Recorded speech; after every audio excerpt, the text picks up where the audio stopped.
Au château de Taverney, Joseph Balsamo révèle à Marie-Antoinette son destin tragique. La dauphine emmène à Versailles André, Philippe de Maison Rouge et Nicole, la servante, sosie de la future reine. Le jardinier Gilbert, passionnément amoureux d'André, profite de ce que Balsamo l'a plongé dans un sommeil cataleptique pour abuser d'elle. Elle met au monde un fils. Gilbert, pour se venger, l'enlève et disparaît.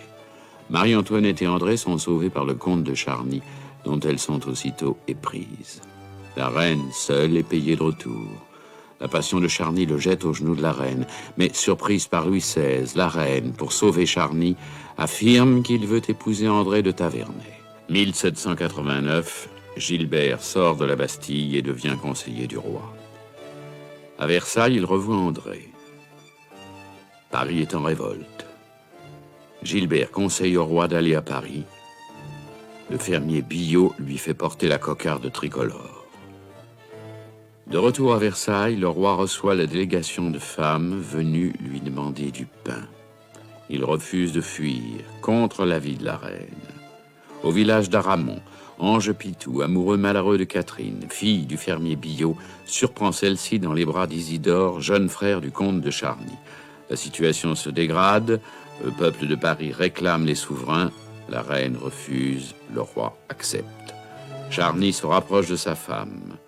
Son frère Georges est tué, la famille royale arrive à Paris, couvée par l'œil maléfique de Balsamo. André retrouve son fils, bref bonheur.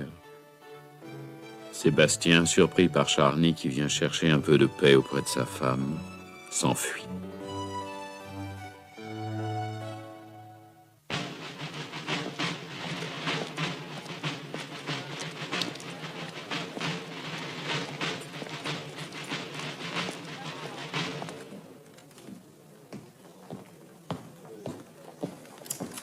Docteur!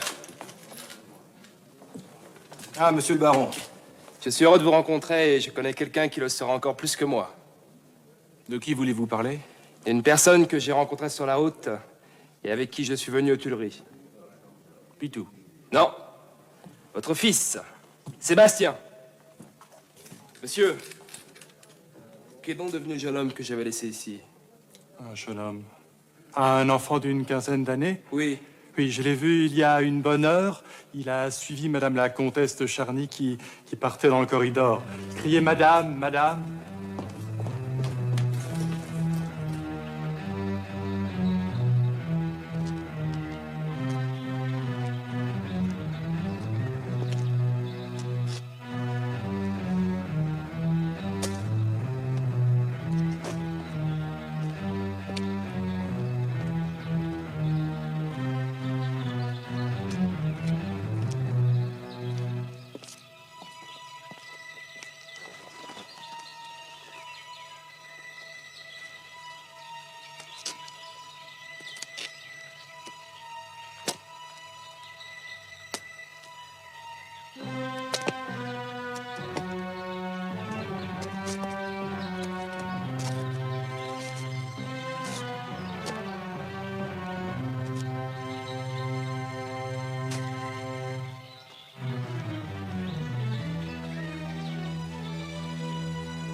Comment êtes-vous entré chez moi?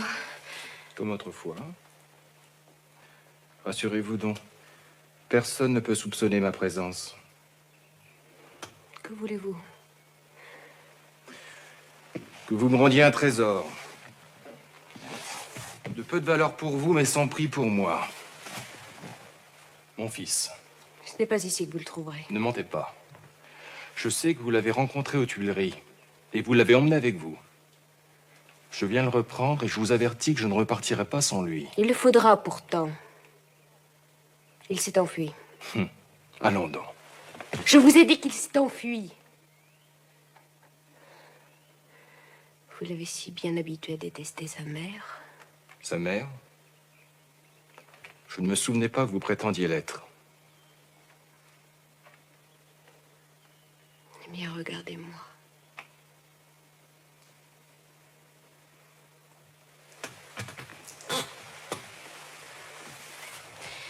Il était dans cette chambre quand j'ai reçu une visite.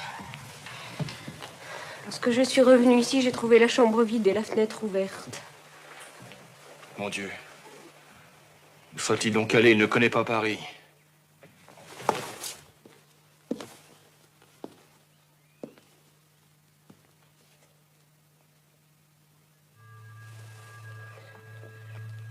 Vous allez me dire où il est allé. Non.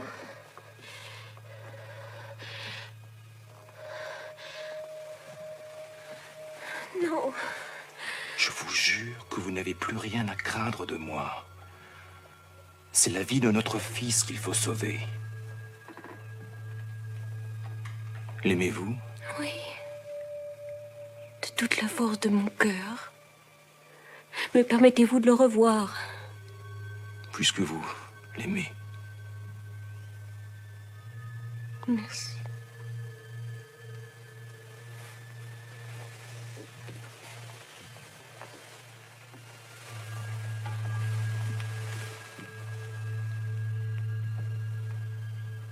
Qui vous a rendu visite pendant que Sébastien était dans cette chambre? Le comte de Charny. Que venait-il faire? Il voulait rester auprès de moi. Il m'aime. Mon Dieu. Il m'aime. Et vous? L'aimez-vous?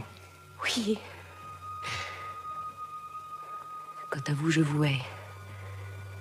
Je veux continuer de vous haïr. Je refuserais le bonheur s'il devait me venir de vous. Ainsi, vous savez ce que c'est que l'amour. Oui. Il m'a été donné pour que j'aie la mesure de ce que je peux souffrir. À travers Sébastien aussi. Mon Dieu, pauvre enfant. Comme il souffre, lui aussi. Où est-il? Allons, où est-il? Il est allé vers la rue Saint-Honoré. Car c'est là que vous habitez. Le voici à la rue des Frondeurs. À la rue Neuf-Saint-Roch. Mon Dieu, cette voiture qui vient de la rue de la Sourdière. Les chevaux. Il est mort? Je ne sais pas. La foule l'entoure. Un homme s'approche. Non, ce n'est pas un homme. C'est un gnome affreux. Mon Dieu, je ne veux pas qu'il touche à mon fils. Mais le voilà qui l'emporte.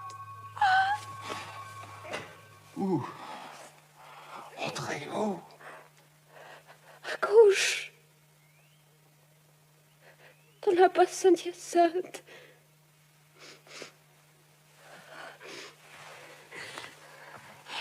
Mon Dieu, courez et tirez mon fils des mains de cet homme.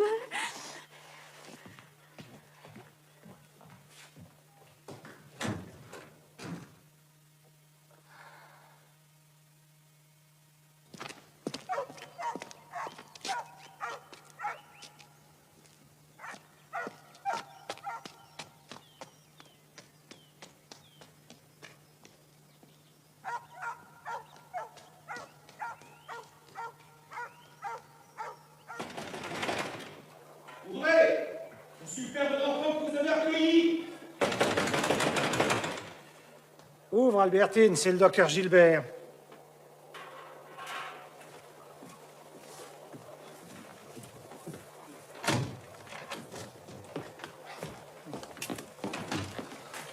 Sébastien.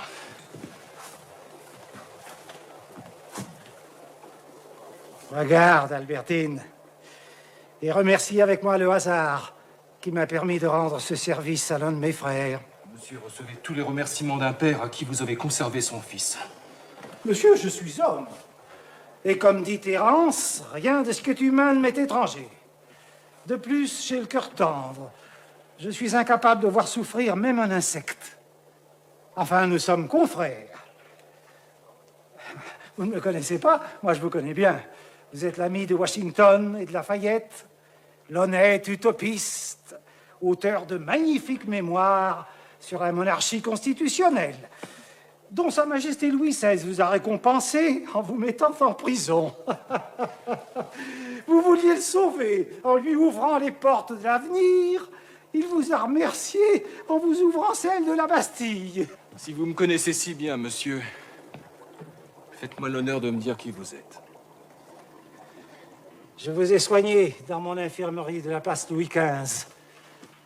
Dans la terrible nuit de ce 30 mai 1770 qui tua tant de pauvres gens du peuple. Jean-Paul Marat? Tu vois, Albertine, mon nom fait son petit effet. Je vous croyais médecin de monsieur le comte d'Artois et je vous retrouve dans cette mansarde. Primo, je n'étais que vétérinaire dans ces écuries. Secondo, le digne prince a filé jusqu'à Turin. Plus de prince, plus d'écurie. Ergo, plus de vétérinaire. Mais encore une fois, pourquoi dans ce trou? C'est le meilleur poste pour observer les ambitieux et les dénoncer. Bailly me craint, Necker me hait, Lafayette me traque. Et moi, de mon trou, je les brave tous. Je les attrape et je les expose à tous les regards là-dedans. J'ai vendu jusqu'à mes draps pour payer l'imprimeur. Et l'ami du peuple, cher confrère, est écrit tout entier de ma main, car le peuple n'a qu'un seul ami, Marat.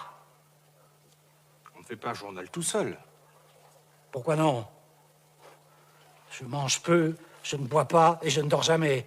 Dans 10 ans, je serai mort, mais j'aurai publié 3650 exemplaires de l'ami du peuple. Et quand on me jettera dans la fosse, on y aura déjà jeté la monarchie, grâce à moi. Vous êtes l'un des hommes les plus populaires de France, et pourtant vous n'êtes pas à l'Assemblée nationale. Parce que je ne suis pas un tribun.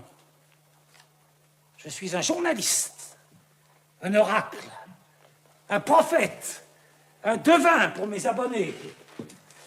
J'ai des lecteurs, monsieur. Ça me tient lieu des lecteurs. Je suis l'ami du peuple, monsieur Gilbert. Je lui montre où sont les coupables. Et les cordes sortent des réserves. J'ai désigné d'abord 600 aristocrates. Je dis maintenant qu'il faut en pendre 20 000. Mais à ce compte-là, monsieur Marat, le chanvre va venir hors de prix.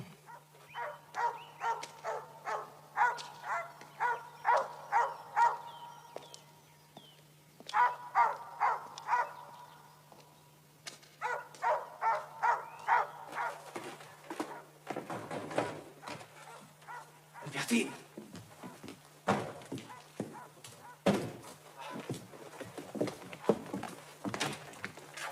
Ah, bonsoir, docteur. Vous arrivez à point. Nous avons ici, par le plus grand des hasards, un confrère de haute volée. Docteur Gilbert, enchanté de vous rencontrer. Je connais tous vos travaux et je serais tout heureux d'avoir l'avis d'un homme aussi distingué que vous sur mon invention. Qu'est-ce que vous nous apportez là? Vous l'avez fait construire? Pas encore. J'ai trouvé un charpentier merveilleux qui accepte le travail, mais il me demande 5500 francs. C'est cher. Cela dit, le bonheur de l'humanité n'a pas de prix. En attendant que la machine soit prête en grandeur naturelle, voici un modèle réduit. Nous aurons la vraie dans 2 mois. Je ferai quelques essais. Je serais ravi que vous y assistiez, monsieur Gilbert. Ensuite, je proposerai mon invention à l'Assemblée nationale. Je n'ai pas de doute sur le succès qu'elle devrait remporter. Mais tout de même, mon cher Marat, quelques lignes dans l'ami du peuple. Comptez sur moi, je vous consacrerai un long article. Je ne vous demande que quelques lignes. Voyez la simplicité de l'objet. Et un seul homme suffit à le faire fonctionner. Le couteau là-haut, le condamné ici, un geste et hop, la tête est sectionnée, nette et sans douleur, juste une légère fraîcheur au niveau du cou. Il suffisait d'y penser. Admirable. Et selon vous, docteur, on peut attendre quel rendement de cet engin merveilleux? D'après mes calculs, en changeant 3 fois le couteau, nous pouvons espérer les 300 têtes par jour. 300 têtes par jour, mais c'est un rêve, docteur. Qu'avons-nous là-dedans? Ah, allez, attention, ne touchez pas, si vous laissez filer, nous ne pourrons pas les rattraper. Qu'est-ce que c'est? Des souris qui vont nous servir à expérimenter la machine.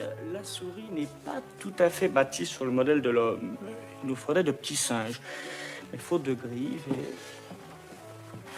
Te sens-tu assez fort pour marcher, Sébastien? Si c'est pour quitter cet horrible endroit et ces hommes affreux, oui. Je peux même courir.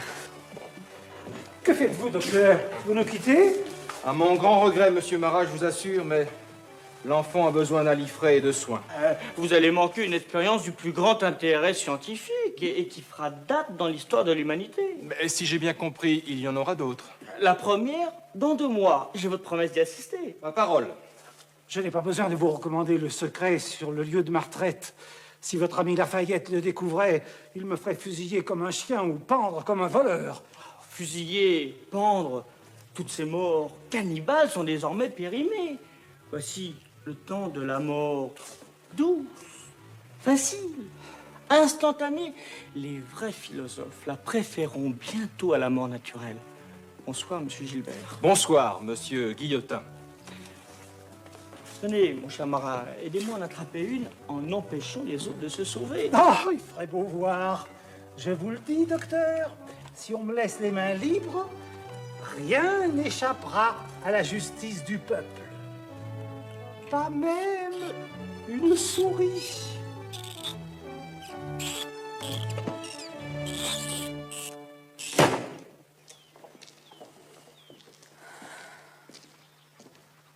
Ces hommes sont terrifiants, mon père.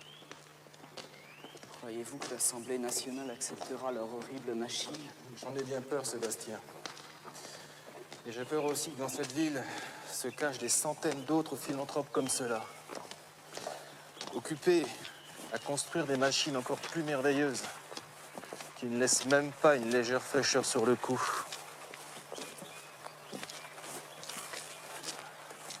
Mon Dieu, que deviendra Paris le jour où tout cela éclatera à la lumière du ciel?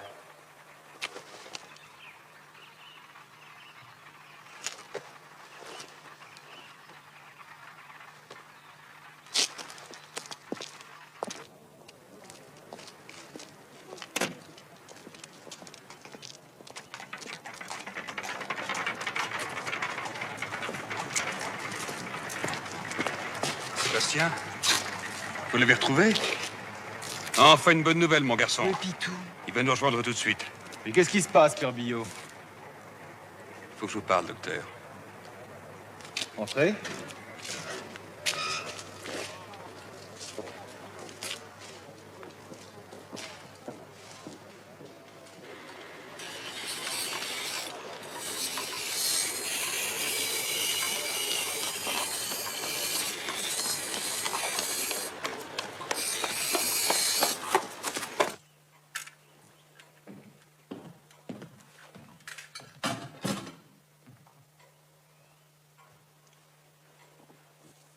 Sébastien est couché.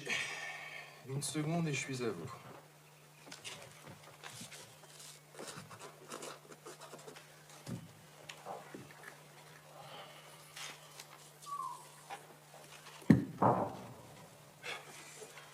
Alors, qu'est-ce qu'il y a, Billot?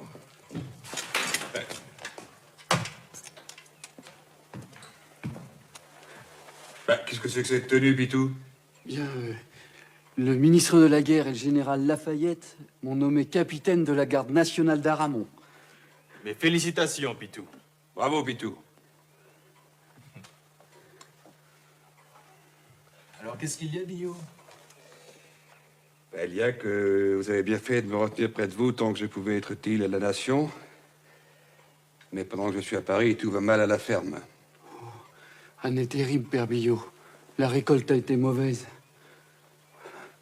Les seigles ont manqué, les blés ont été couchés par le vent, les foins ont pourri sur pied, et mademoiselle Catherine s'est évanouie sur le bord du chemin d'Aramon. Et depuis, elle n'est pas très bien. Je crois qu'il serait temps que je retourne là-bas, monsieur Gilbert. Est-ce que vous me le permettez? Allez-y, Billot. Puisque la ferme et la famille vous réclament. Mais n'oubliez pas qu'en cas d'urgence, je compte sur vous. Au nom de la patrie. Sur un mot de vous, je suis à cheval. Et j'arrive d'une traite à Paris.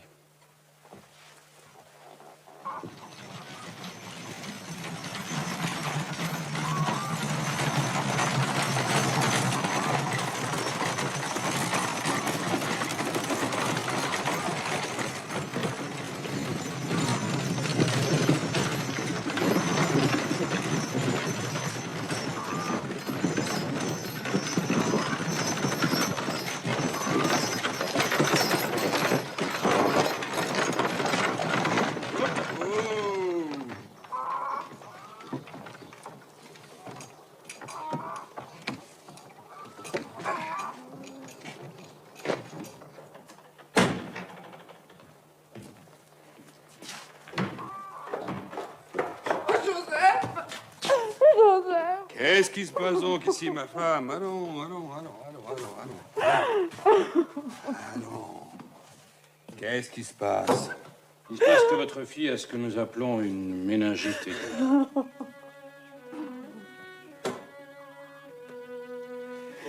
Est-ce que c'est dangereux, ces maladies-là?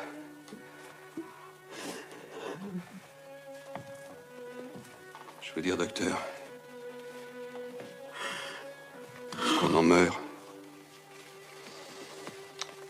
Ça arrive. Ma petite fille? Laissez-moi la soigner comme je l'entends. Et elle en réchappera. Oh, c'est bien vrai, docteur. Je vous en réponds, Mère Billot. Mais je mets une condition. Pendant quelques jours, moi seul aurai le droit d'entrer dans sa chambre. Plus les personnes que j'indiquerai. Oui, bien sûr. Est-ce que je pourrais pas la voir au moins une fois? Admettons que je vous laisse la voir et l'embrasser. Vous me promettez de ne pas chercher à la voir ensuite? Je vous le promets. Alors venez.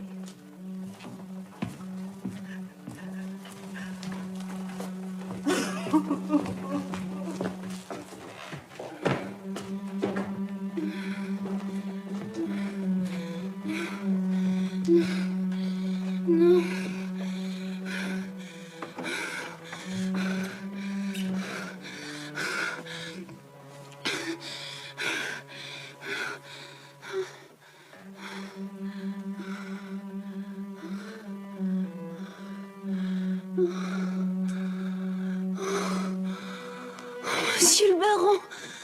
Oh mon Dieu. Restez. Restez.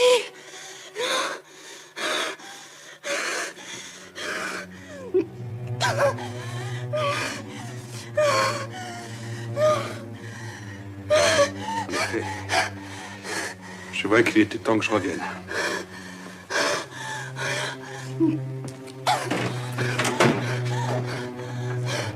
Ça nous a quoi à boire, Marie Billot? Nous allons en avoir besoin. Mère Billot, venez m'aider à tenir Catherine, je vais lui faire une saignée. Mais c'est la troisième. C'est tout. Viens. Allez, viens, j'ai besoin de toi aussi. Oh mon Dieu, mon Dieu. Allons, ma femme. Tout ça ne serait pas arrivé si tu avais mieux veillé sur ton enfant.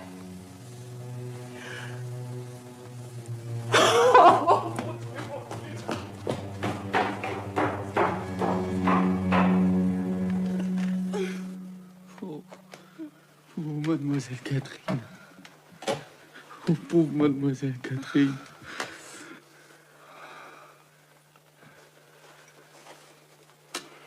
Je crois qu'elle passera une bonne nuit, Mère Billot.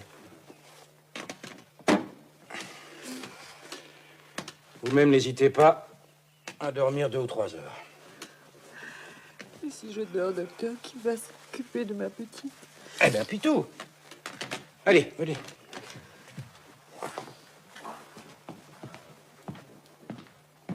Allez, venez, Mère Bio. Pitou. Allez.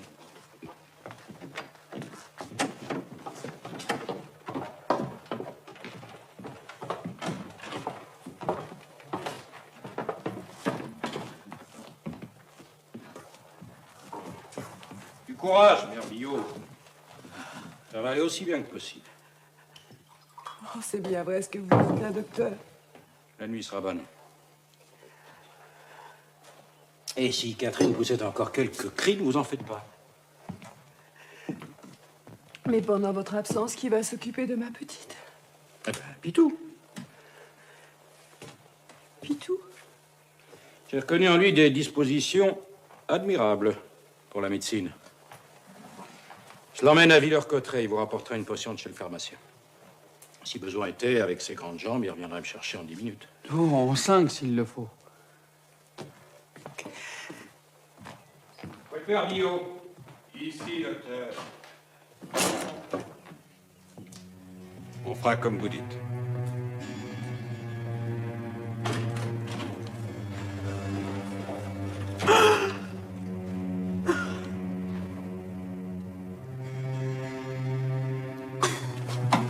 Qu'est-ce que tu veux, Catherine? Oh, j'ai soif.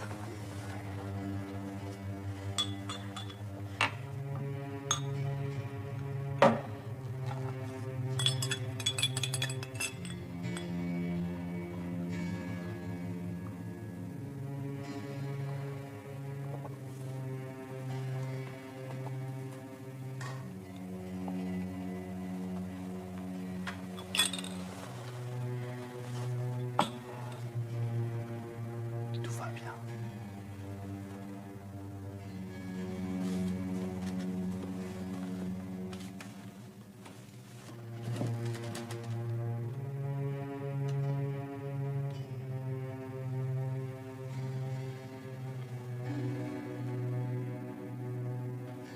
Pitou.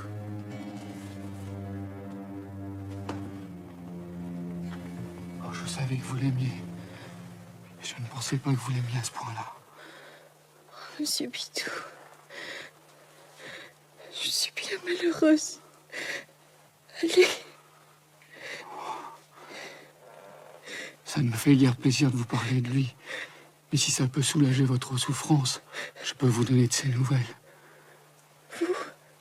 Oui. Bien, je sais qu'il est allé à Paris parce que j'y suis allé aussi. Et qu'on m'a dit qu'il y était, mais à présent... Mais où est-il donc? Bien, je crois qu'il est parti en mission pour l'Italie ou l'Espagne.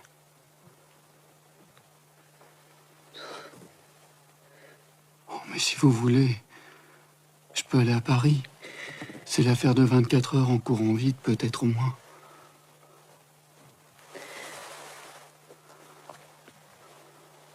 Quoi, monsieur Pitou? Avez-vous peur d'attraper ma fièvre? Oh non, mademoiselle Catherine, non. Alors, je vais à Paris. Non. Il va sûrement m'écrire. Pour m'expliquer ce qu'il fait. Et me dire quand il revient. Si sa lettre tombe entre les mains de votre père, il est venu de Paris avec moi. Et si vous voulez mon avis, il se doute de quelque chose entre monsieur Isidore et vous. Mon Dieu. Si les lettres tombent entre les mains de mon père, il me tuera. Oh, ça, il en est bien capable. Oh, Pitou. Vous irez chez la mère Colombe, qui reçoit les lettres de la poste et qui vend le sucre d'orge à Villers-Cotterêts. Et vous lui demanderez de ne remettre mes lettres qu'à vous. Vous voulez bien? Si vous le voulez, j'irai, mademoiselle. Ah, monsieur Pitou, vous êtes un brave cœur et comme je vous aime. Mademoiselle Catherine, ne me dites pas des choses comme ça. Vous me feriez mourir.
Bonjour, Pitou. Oh, Père Biot, vous m'avez fait peur. À toi, un capitaine de la garde nationale. Madame, quand on n'est pas prévenu... Eh oui, on s'attend à rencontrer la fille et on tombe sur le père. Mademoiselle Catherine est en état de se lever, qu'on peut la rencontrer. Je la croyais encore trop malade. Ah.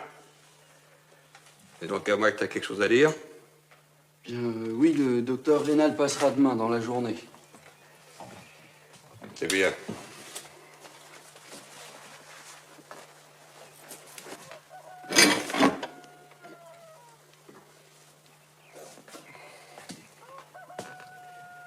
Tu veux un café? Avec une petite goutte? C'est pas de refus si c'est vous qui l'offrez.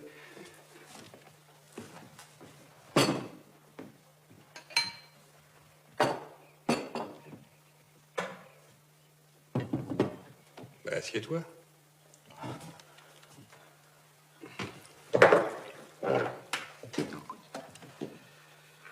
Alors, tu l'avais tu ta garde nationale? Ah oui, oui, le tailleur est en train de coudre les uniformes.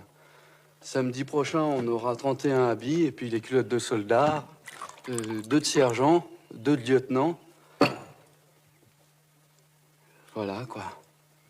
Les culottes de soldats, 2 de sergents, 2 de lieutenants. Voilà, quoi. Et tout ça pour les 25 louis du docteur Gilbert.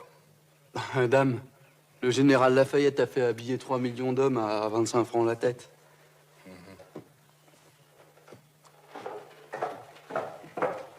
Bonjour, Pitou. Mère Biot. Oh, vous tombez bien, ma Catherine doit avoir un peu de délire ce matin car elle vous réclame. Ben, j'y cours.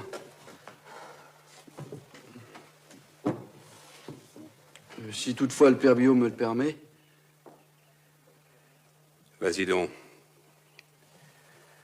En attendant qu'elle réclame son père. Toi qui es si savant, Pitou. Peux-tu me dire où se trouve la ville de Turin? Turin. C'est la capitale du Piémont, sur le Pô et la Loire. Population 125 000 habitants. Roi régnant Charles-Emmanuel. C'est ce que l'abbé Fortier raconte sur Turin. Et c'est loin d'Aramon? 140 lieues de Rome, 206 lieues de Paris. Ajoutez-y les 18 lieues qui vont de Aramon à Paris, ça nous fait 224 lieues. 224 lieues? Oui. Il y a 224 lieues de moi? Il est en route, mais il n'est sûrement pas encore arrivé. Voilà tout ce que tu sais. Bien oui. Si ce n'est que Turin est un fameux repère d'aristocrates. Le comte d'Artois, le prince de Condé, les Polignac, enfin bref, tous ceux qui conspirent contre la nation. Es-tu devenu féroce, Pitou? N'en parlons plus. Que puis-je faire pour vous être agréable, mademoiselle? Tu continueras à aller chercher mes lettres chez la mère Colombe. Et le père Billot finira bien par me pincer en train de vous les remettre. Non, tu les mettras dans l'arbre creux, là où tu m'as trouvé évanouie. Et comment ferez-vous pour aller les chercher? À présent, je vais guérir.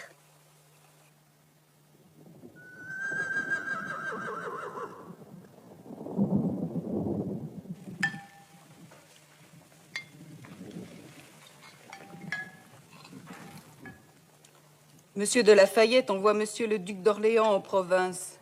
C'est bien la preuve qu'il devient vraiment royaliste. C'est humain, ma sœur. On s'attache par les services que l'on rend bien plus que par les services que l'on reçoit. Et Lafayette nous rend de fiers services. Quand faut-il nous attendre à subir l'attachement de Monsieur de Mirabeau? C'est Louis qui a raison. Quand j'ai reçu tantôt la visite de ces dames de la halle qui parlaient si mal en faisant tant de bruit, il m'a dit: pourquoi le peuple est-il en colère contre le roi mon père? Mon fils.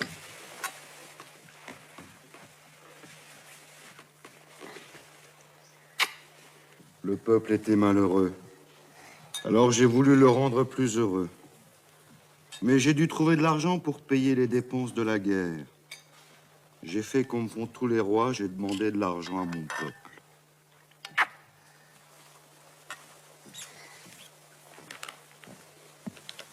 J'ai rassemblé à Versailles les représentants du peuple les plus nobles, les plus riches, les plus intelligents. Les États généreux? Oui, ma fille. J'aurais aimé qu'ils soient généreux, mais ils n'étaient que généraux, hélas. Et quand ils ont été rassemblés, au lieu de me donner ce que je leur demandais, ce sont eux qui m'ont demandé certaines choses que j'ai dû leur refuser. Alors il s'est trouvé parmi eux des méchants pour dire au peuple que j'étais un mauvais roi. Le peuple a cru leurs mensonges, il s'est révolté contre moi. Et quand on se révolte, la colère vous aveugle et vous fait commettre de vilaines actions. Le peuple, ce n'est pas sa faute à lui, ma fille. Il ne faut pas lui en vouloir. Est-ce qu'il faut prier pour le peuple, papa? Oui, Thérèse, beaucoup. Le peuple a grand besoin des lumières de Dieu.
Ah, venez, docteur, venez. Je suis heureux de vous voir. Vous connaissez ce portrait? Oui, sire. Quand j'étais jardinier à Trianon il y a 15 ans, on m'a envoyé un jour porter des fleurs chez Madame du Barry. Il était alors dans son salon. Vous connaissez son histoire? Celle du roi Charles Ier d'Angleterre? Non, celle du portrait. Je ne l'ai jamais entendue. C'est le duc de Richelieu qui a acheté ce tableau et qui l'a fait placer dans le salon de la du Barry sous prétexte que le page que l'on voit ici se nommait Barry. Et quand Louis XV venait voir sa maîtresse, elle lui montrait Charles Ier en riant et lui disait « La France. Voilà un roi qui en a coupé le cou parce qu'il était trop faible avec son parlement. Continue à être faible avec le tien et tu sais ce qui t'attend. » Louis XV a cassé le parlement. Puis il est mort et nous avons exilé la du Barry. Et moi, je retrouve ce tableau aux Tuileries. Pourquoi m'a-t-il suivi? Est-ce qu'il n'y a pas une fatalité là-dessous? Une fatalité ou une providence, sire? Comment cela? Que vous dit ce portrait? Que Charles Ier a perdu sa tête pour avoir combattu le peuple anglais et Jacques de son trône pour l'avoir abandonné. Et que lui répond le roi de France? Tout dépendra des circonstances.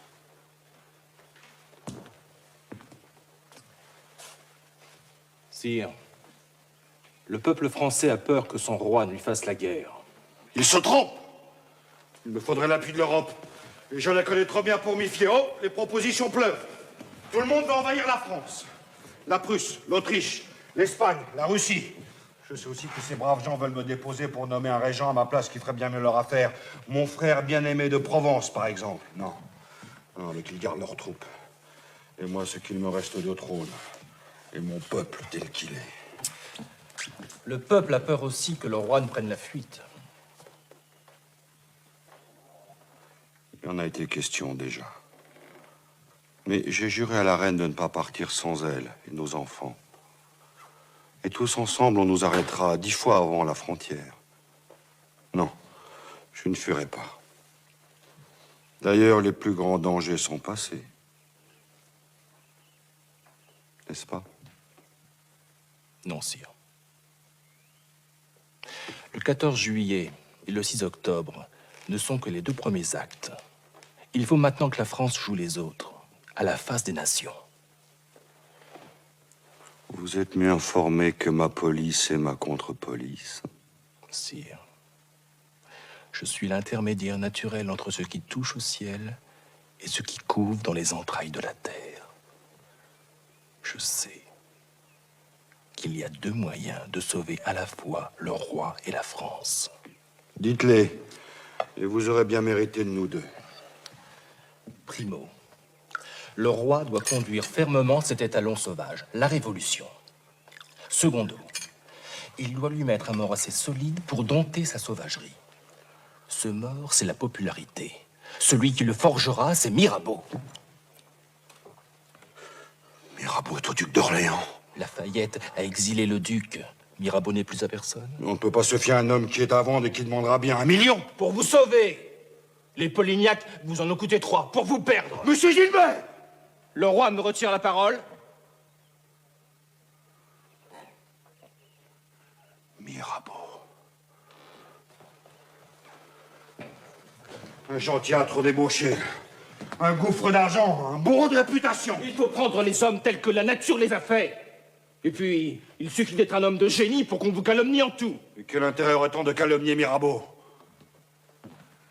La médiocrité a tout intérêt à se faire une place à l'ombre des trônes. Il a été élu par le parti du peuple. Comment se mettrait-il du parti de la cour? Parce que c'est un aristocrate avant tout. Oubliez ses frasques, oubliez ses dettes. Mirabeau est libre, ne le laissez pas échapper.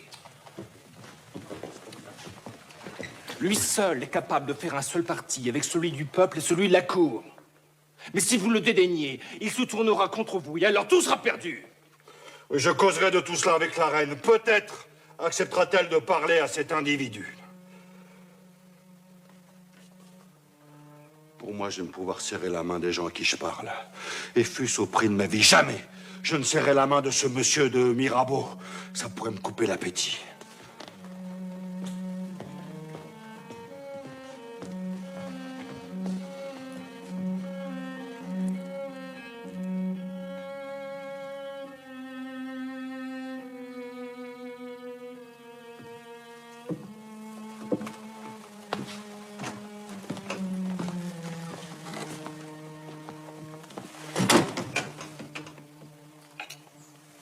Vous sentez-vous mieux?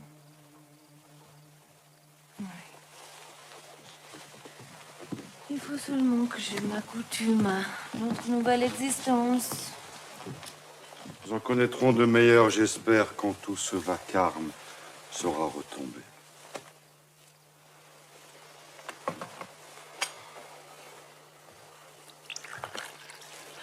J'ai eu 2 visites dont je veux vous parler. Celle du marquis de Favras, tout d'abord, un fidèle serviteur de mon frère de Provence. Que désire-t-il? Il veut organiser notre fuite jusqu'à Bruxelles. Il a emprunté 2 millions à un banquier génois, le baron Zanon, sur des contrats que lui a remis mon frère. Et que lui avez-vous répondu? Que l'heure n'était pas encore venue de nous enfuir.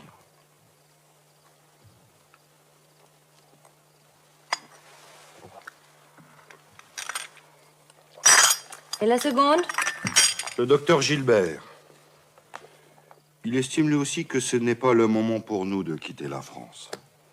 Alors, les diagnostics du docteur Gilbert ne se discutent pas. Donne-t-il au moins un conseil qui puisse rendre notre séjour en France supportable, si nous devons y rester à toute force? Il veut que nous achetions Mirabeau. Je lui ai dit que je vous en parlerai. Quel est votre sentiment?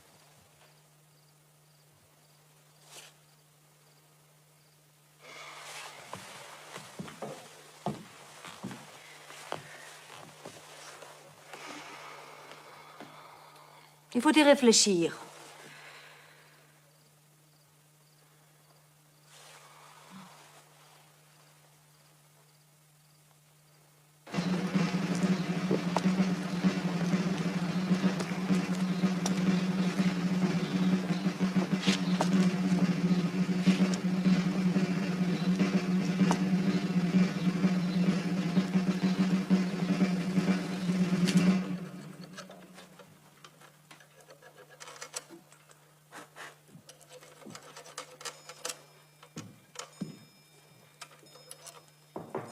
Entrez, comte.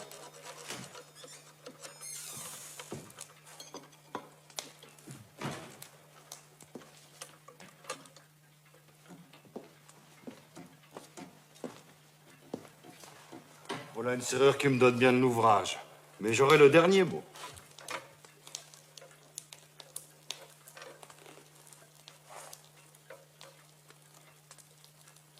Avant toute chose, donnez-moi des nouvelles de votre femme.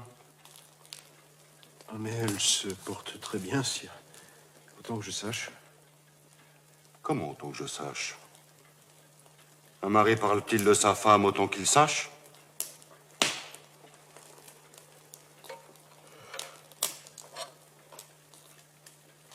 Quand revient-elle aux Tuileries? Je ne pense pas qu'elle y revienne jamais sans un ordre express de votre majesté. Boudry, entre ma femme et la vôtre. C'est bien dommage. Car la comtesse était la seule amie qui restait à la reine avec la princesse de Lamballe.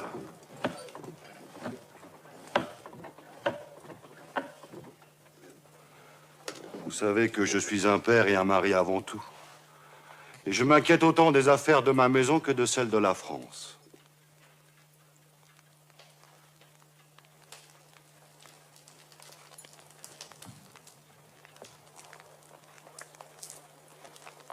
Est-ce qu'il n'y a pas de votre faute dans tout cela? De ma faute, sire. Il y a toujours de la faute de l'homme dans l'éloignement d'une femme.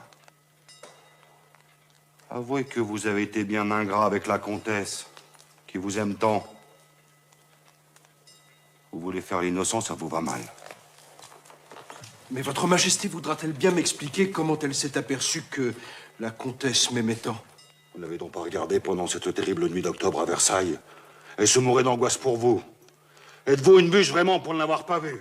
C'est vrai, sire, je suis resté aveugle. Et insensible! L'amour de votre femme. Quand la reine insistait tant pour vous envoyer à Turin, vous n'aviez pas très envie de quitter Paris. Je pensais que mon frère pouvait remplir cette mission. Et que le roi pourrait un jour m'en confier une autre, plus difficile. Décidément, vous êtes une bûche. Mais un fidèle serviteur. J'ai une mission difficile pour vous.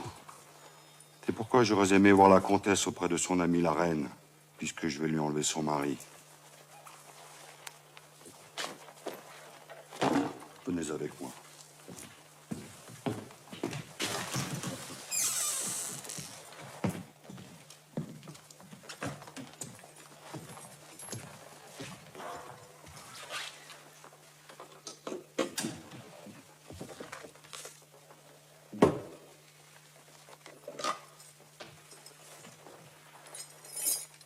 Si vous étiez mon Premier ministre, comte, quel serait votre conseil pour me tirer d'affaire aujourd'hui?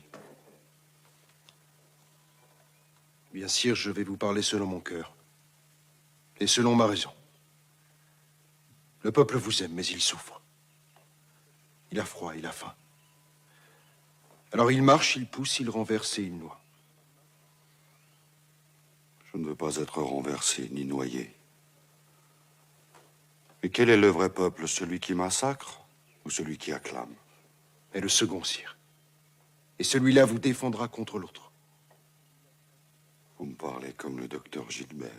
Mais c'est un grand compliment que me fait le roi. Mais vous vous m'êtes dévoué. Gilbert n'est dévoué qu'à la royauté. Il veut que le principe demeure, même si l'homme doit disparaître. Laissons cela, nous sommes dans un moment de calme.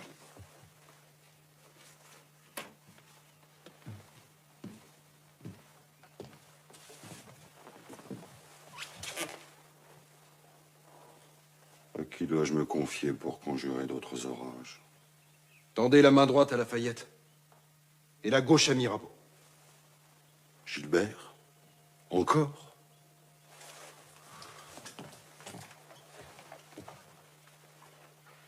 Et si cette combinaison échouait malgré tout? Alors, sire, il faudrait vous retirer avec les vôtres. À Metz, à Nancy ou à Strasbourg. Avec vos régiments fidèles et vos gentilshommes. Ah. Vous y avez songé, vous aussi? Oui, sire. J'ai songé à tous les moyens de sauver le roi et les siens. Et celui-là m'est apparu le meilleur. Et parmi tous ces généraux fidèles, à qui confieriez-vous cette mission? J'ai fait mon choix. Les lettres que je veux lui envoyer sont écrites et c'est vous qui les lui porterez. Qui est cet homme, d'après vous? Eh bien, pour moi, sire, le meilleur et le plus digne est le gouverneur de la ville de Metz, le marquis de Bouillé. À monsieur François-Claude Amour, marquis de Bouillé, général commandant la ville de Metz. Comte, je n'ai plus le droit d'avoir de secret envers vous. Quand l'heure sera venue, c'est à vous que je confierai ma personne, celle de la reine et celle de mes enfants.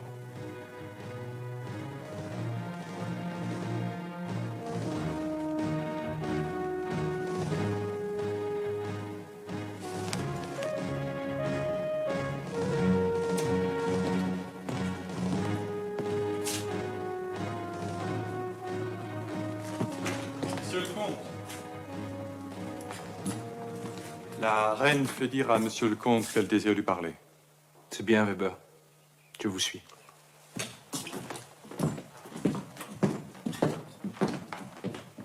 Ici le comte de Charny, madame.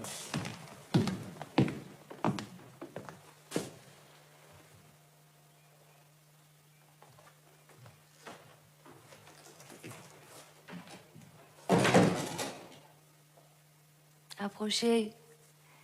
Nous sommes seuls.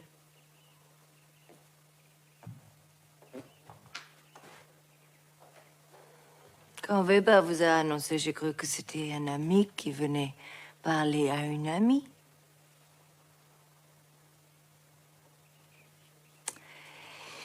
Vous vous dites que j'étais injuste à Versailles et que je suis capricieuse à Paris. Mais tout vous est permis, madame. Non. Je ne peux me permettre de perdre ni un conseiller, ni surtout un ami.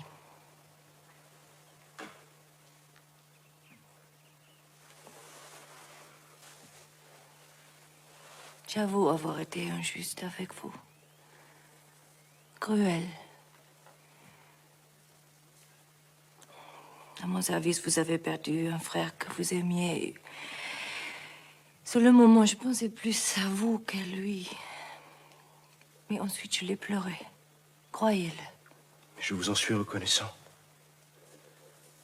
Par malheur, à peine ai-je le temps de vous dire ma gratitude. Comment cela? Je quitte Paris dans 1 heure.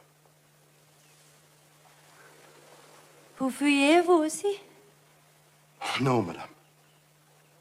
Le roi me charge d'une mission hors de Paris. Et il y a 8 jours, vous avez refusé celle dont je voulais vous charger, moi. Et en 8 jours, bien des choses peuvent changer dans la vie d'un homme.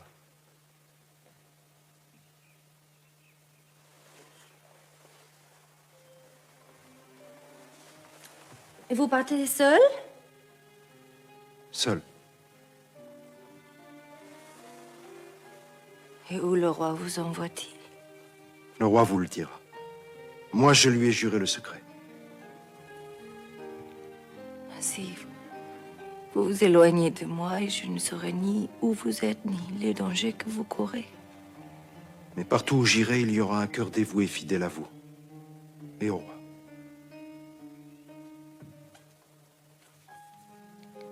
C'est bien, allez.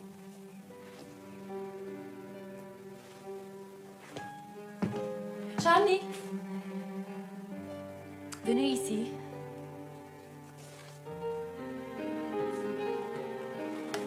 Venez ici.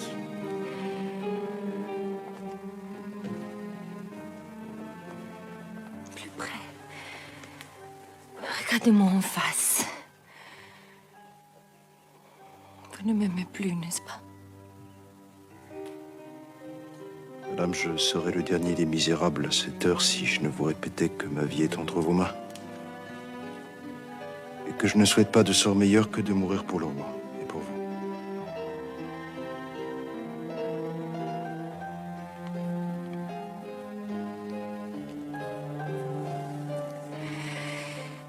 C'est bien, allez.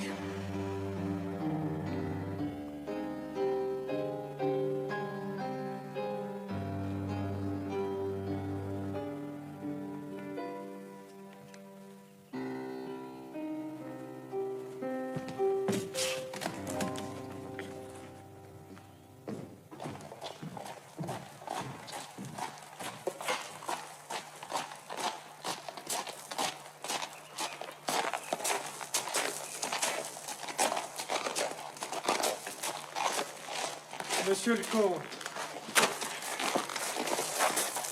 Vous remettrez ceci à votre maîtresse, Labri.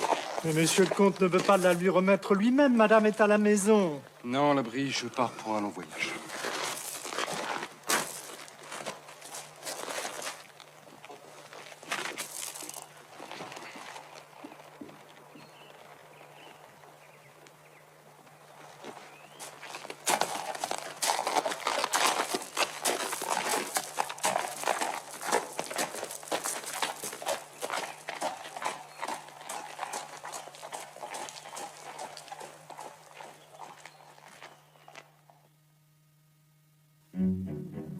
Laquelle de ces deux femmes, belle et amoureuse, gagnera le cœur de Charny?